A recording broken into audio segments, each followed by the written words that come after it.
प्यारे बच्चों, एक बाप के 3 बच्चे हैं और इनका वेट कितना है? 4 kg, 2 kg, 1 kg। बाप क्या करा? 14 न्यूटन से धक्का मार रहा। किसको? बड़े बच्चे को धक्का मार रहा।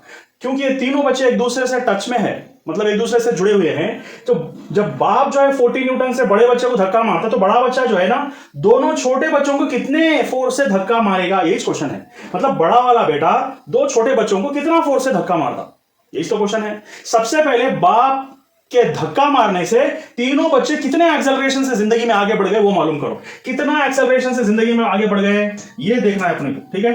तो कितना एक्सेलरेशन से जिंदगी में आगे बढ़ गए? एक बाप एक फोर्स यूज करा, acceleration is equal to net force by net mass. एक बाप के धक्के से तीनों बच्चों की जिंदगी बदल गई और उनकी जिंदगी एक्सेलरेशन से आगे बढ़ गई।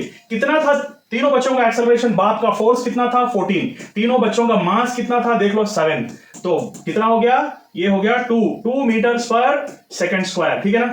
तो बाप की वजह से तीनों बच्चे जो है ना, स्पीड बढ़ गई उनकी, 2 मीटर पर सेकंड स्क्वायर से आगे बढ़ गए। अब ये बताओ, बड़े बच्चे के धक्के से छोटा बच्चा जब एक्सेलरेशन में आ गया, तो बड़ा भाई क्या करा? छोटे बच्चों को भी जिंदगी में आगे बढ़ाने के लिए उन्हें भी थोड़ा धक्का मारा। उसका धक्का कितना है? ये वाला फोर्स उसका धक्का है, स्मॉल एफ।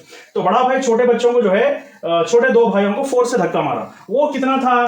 कितने भाइयों पे धक्का मारा उन्हें? बी और सी पे धक्का मारा। इसका मतलब mass of the B plus mass of the C into acceleration. तो बड़ा भाई ने अपनी जिम्मेदारी पूरा की, दोनों बच्चों को जो है बाप की तरबियत की वजह से धक्का मार दिया, तो वो भी आगे बढ़ गए। कितना फोर्स से आगे बढ़े?